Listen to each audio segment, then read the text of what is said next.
Good morning, Shorty. How are you on this fantastic day? Good morning, Scotty. What's up, Wednesday? Welcome, campers, smilers, LinkedIn unicorns, and everyone in between. Welcome to What's Up Wednesday, an opportunity for us to share what's happening in the business of smiles, our little journey, and how we're connecting people with hope, joy, and lots of smiles along the way. How are you, mate? Mate, I'm pretty stoked. I'm going to go sideways off the cuff, right? I'm not sure what this is, but give me a sec, right? So I'm not sure if this is meant to be a wig. I am so super chuffed. One of our amazing couples that we go to bed with regularly,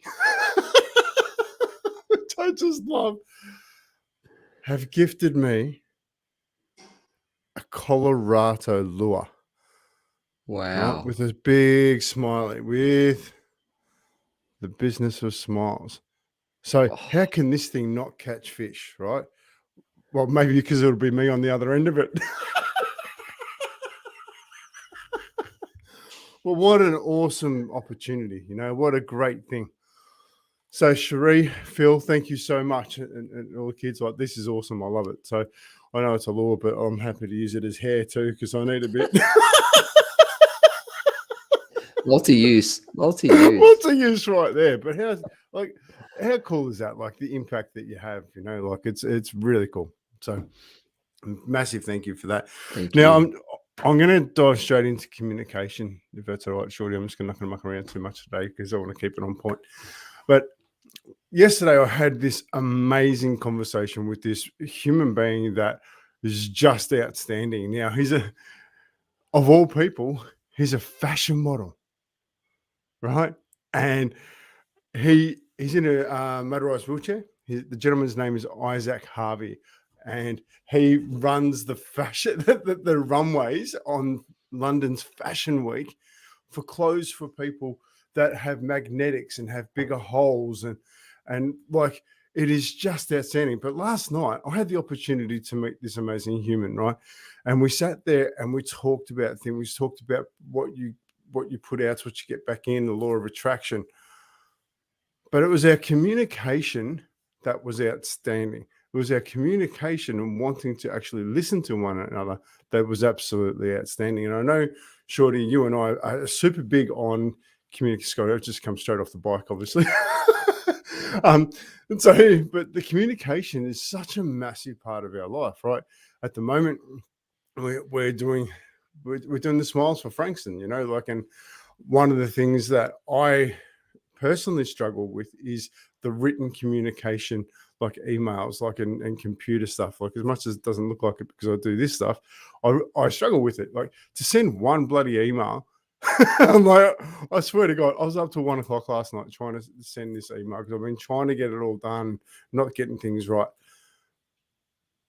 But communication is just such a wonderful thing, and especially when we get it right, because I sat there with this wonderful human being, Isaac Harvey, and we talked about life and the opportunities, and we saw each other as two amazing humans just sharing our journey.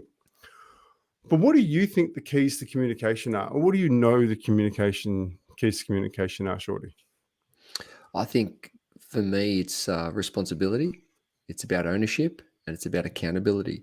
So I believe that it's a multiple approach. Yes, we have, as you said, emails. But there's different ways to communicate. There's also different ways to receive communication. And so when we take responsibility over our own communication, which will determine the outcome that you get, I think it just levels up and go, ooh, that's an interesting way to look at it. So I think it's multiple layers, multiple levels, but it's always fun, right? And it's the ability to have some fun with it and not get so hooked on it, and have that ability to step back and go, isn't that interesting?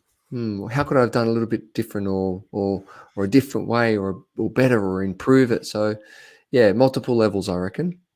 Yeah, I love that. Responsibility is a massive one, right? Because it's not your responsibility to tell somebody something. It's your responsibility to learn how they understand that. Does that make sense? Like if when you're communicating with somebody, if they don't understand you, then that's up to you to communicate your message across, not for them to understand it. You have to try different ways to do that. And school's been a great opportunity for me to learn that. And Oscar was told that he couldn't play piano, and that was really interesting because the teacher that told him that, I challenged him. I said, what's the deal? I said, it's not working. He goes, yeah, your son can't play piano. He's never going to be able to play it. I'm like, oh, okay. So why is that? He goes, because, I got taught by the best, and, he's just not taking on what I'm telling him. So that's interesting, because the way in which you project yourself is frustration. You're a teacher, right? Your job as a teacher is to understand how a child needs to learn so that you can teach. Perhaps it's you that has the problem. Oh my God, geez, he got his back up. But the reality was, it was right. He did have the problem, and therefore, we changed the teacher, and the teacher changed the methodology, and therefore taught him how to play. She taught him in a different language, a different body language. Yeah, communication, different kind of communication. And that's another thing, right? Because communication is not just your verbal words, it's your physiology, tone of voice, all of those micro movements on your face, all of those things play into communication. And it's so damn important to understand that, and I think as teachers, that's something that we could focus a little bit more on, is understanding how our presence actually affects those that we teach. You and I know different. We're constantly teaching. We're having conversations on the street. When we have those conversations, it's about understanding, and talking about conversations. What an awesome conversation I had this week with Jeff. How cool was that, Shorty? Epic. Here I am walking over to the Bendigo Bank, and there's a dude sitting next to my car, and he's got one sock on. I'm like, dude, great sock. He goes, yeah, you wouldn't believe it. Some random, oh, that's you, random dude. Gave me a spare, walked up to me and gave me a pair of socks. I'm like, how awesome is that, right? So then we had a big conversation. I said, listen, I don't often get to see the impact of what happens to the socks. I said, is it okay if I just do a quick video and you share what they mean to you? And oh my God, Shorty, wasn't it awesome? Wasn't it epic? Like the response, and just, how they touched his heart, how they touched his daughter's heart. He wears one because that makes him happy. He hasn't got the other one, but he's got one. He's got three now. But that one sock, he's so proud to wear it. And that's communication. Yeah, it is. Exactly. Well, you open that up for me. So that's the communication piece. That's the connection. That's how you communicated, and you saw him, you acknowledged him, you appreciated him, and you gifted him, and he felt that. He felt heard, he felt seen, he felt communicated to, so which has made an impact. Yeah. Pretty powerful. Extremely powerful, but it's not just powerful for Jeff, it's powerful for me. He communicated what it meant to me, what it meant to him. So therefore it filled my heart, like the opportunity we've got coming forward, Smiles for Frankston. I sit there sometimes and I think to myself, I am absolutely, completely and utterly nuts to think that I can achieve this.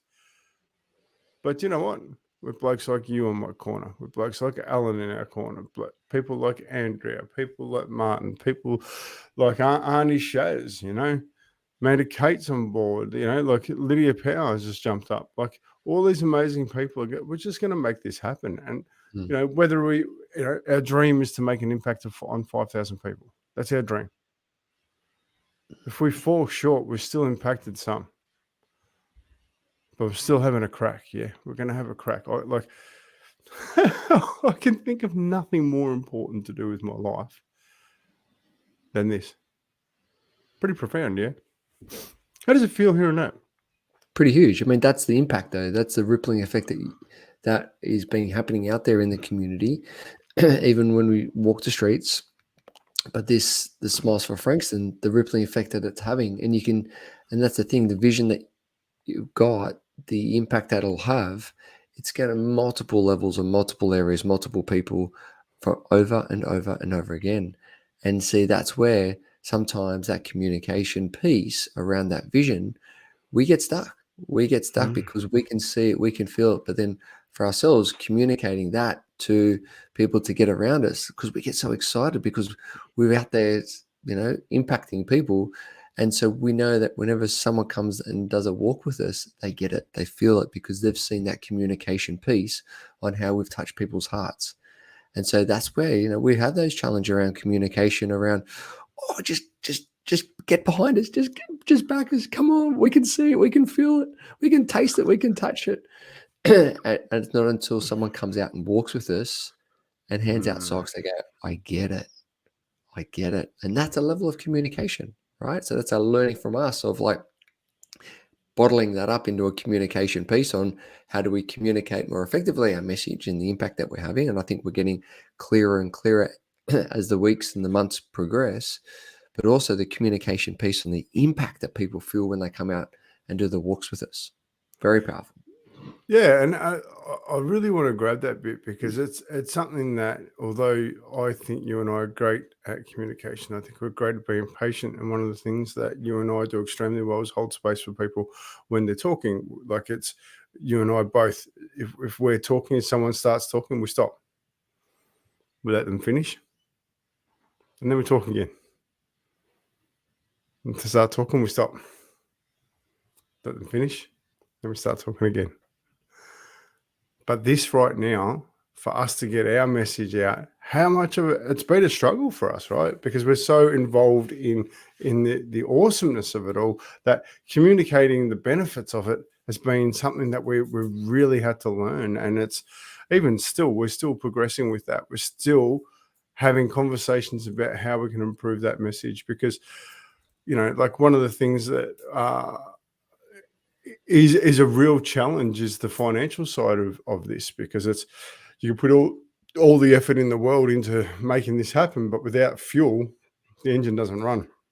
And that's something that we're really, really working towards. And I love it. With the common word that I kept hearing throughout the opportunity called COVID was pivot, pivot, pivot. How many times have we had to pivot, for different reasons because of COVID, because some idiot ripped his bicep off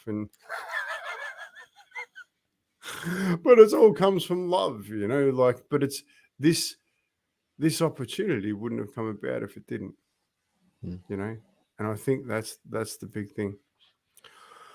So I just want to have a quick shout out to the guy who's on the photo of today, like Jordan.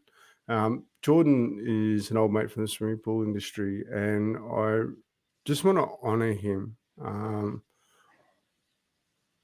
Like I haven't gotten things right in the past in my life. I've had many things happen that haven't worked right, that have really created, some interesting opportunities for me to grow.